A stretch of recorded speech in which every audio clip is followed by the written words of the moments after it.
Welcome back to my channel. My name is Tolu. I want to talk to you today about the differences between dating and courting, and I have a previous video on this, so make sure you check it out. This is an updated video because I really want you to understand that there is a difference between dating and courting, even though the words are used interchangeably, but it's important for the purpose of this video you understand that I'm using dating in the context of how the world describes it and courting in the context of how the faith describes it. So when you are dating, so to speak, you're doing what you want, you're seeing how it goes, you can decide to move in together, get married, have kids in whatever order you desire, or decide not to opt for that option and just cohabitate. But courtship has a very streamlined path. You are dating for the purpose of marriage, and then you do get married, and then you do move in together, and then you do have kids. So it's a very streamlined process, which means that there's less confusion, there's less points of conflict, there's less emotional attachments to the wrong person, and there's more clarity, there's more focus, there's more direction. It's faster.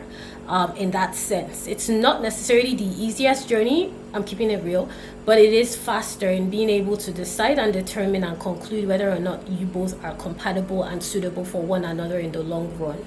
Now, the second point is dating doesn't involve God at all. God is literally like at the sidelines. Maybe you pray to him once in a while. The relationship is very much based on your flesh. It's not spirit-led at all. It's a process where you go with your feelings. Courtship is based with God at the core. So God determines and decides how that relationship is going to proceed, what direction it's going to face. Even when both of you conflict, God is at the center of that conflict in terms of helping you to understand each other, if you are right for each other, or if at this point you both should go your separate ways. Because sometimes God allows you to go through a relationship that doesn't necessarily mean that you are going to marry that person. Now, to understand this more, I will encourage you to sign up for our Dating to Marry waitlist, where I work with you to know how to date, marry, and attract the right man for you. And I only work with 4 women, and the next cohort, which will be the first of 2022, will open very soon. So make sure you're on our waitlist, and also make sure you have a copy of our free guide showing you 4 ways to identify if he's the right man for you or not.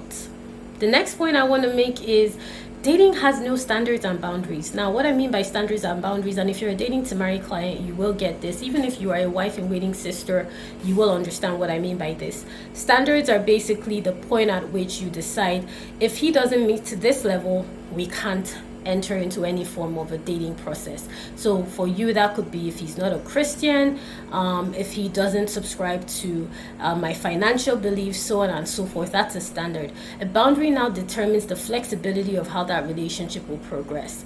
Now, boundaries are personal, they are not barriers. That's a common mistake I see, and I really show you how to work through this in Dating to Marry. A boundary is different from a barrier. A boundary guides, a barrier blocks. So it's important that you understand what your boundaries are in that relationship when you are courting, and your standards are important as well when you're courting. If you're dating, you don't really pay too much attention to this. It leads to a lot of, imagine it's basically like you're dating blindly. You're going to be blindsided a lot, you're going to be conflicted a lot, you're going to be confused in some instances because you don't know your standards and your boundaries.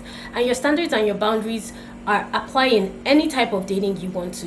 Don't think this is specifically for if you're a Christian. It's important even when you're making life decisions, when you're making career goals, when you are deciding on your fitness journey. You need to have standards and boundaries, financial goals as well. It helps you to determine how you are going to progress. Another key point is dating doesn't involve the Holy Spirit, courtship does. So the Holy Spirit, I have a video on him right here. You should really check it out if you really don't understand how to have a relationship with him. It will change your journey, trust me on that. But when you're dating, he's not really involved because you didn't date with God involved at the beginning. So the Holy Spirit, even if you are a Christian, you will struggle to hear what he's saying, or you will struggle to translate what you see, that in terms of how he shows it to you. And I show you in Dating to Marry how to understand when God is speaking to you. But it's important that you understand that when you are dating, the Holy Spirit isn't involved. So you basically, do whatever you want. And even when he tries to communicate with you, you're not really open and you're not really receptive. So you don't really understand and you don't receive the revelation. But when you're courting, it's the opposite. You see the revelation, you're guided, you are prompted, you are aligned, you are pushed, you are prodded. He will get your attention. when you are courting, and it's important you understand that. And that's why the process in courtship is so much easier than in dating, because you are really protected in a way that benefits you and your partner, in aligning with the vision God has for you both. Another key point is understanding that dating and courting are different points in a relationship journey. I will end by saying that.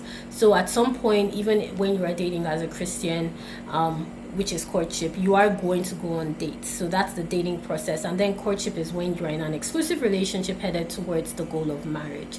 And I really explained this to you. There are different stages in dating. It's a whole session that we have in Dating to Marry, but I do want you to get that. And the reason it's the last point is I wanted to establish the differences at first. Now I'm going to recap this, but I will also encourage you to check out the previous video I did on this, because that would also give you a better understanding of how these differences will apply as you date. So dating is not really God focused. Courtship is. Dating is based on your feelings, your flesh. Courtship is based on your spirit first. Dating doesn't involve the Holy Spirit. Courtship does. Dating allows you to do whatever you want whenever you want. Courtship has a streamlined process and path for you to follow. Dating doesn't allow you to really see what God desires for you, because it blocks revelation and receiving of what He desires. Courtship opens you up to that. Dating has no standards and boundaries. Standards and boundaries are very fickle. Even when they are there, they're not based on strong foundations. Courtship has very clear standards and boundaries. Dating and courtship are part of the same process towards a relationship that's headed in marriage, in a marital direction. They're just different stages. And I break this down for you in Dating to Marry. Awesome. So if you want to be a client of mine, make sure you're on the Dating to Marry waitlist. All details will be below. Also, make sure you have access to our free guide on 4 ways to identify if he's the right man for you, so you don't waste any more time. Don't forget to like, share, comment, and subscribe to this video. And you can also check out these other teachings. I'll see you next time. Bye.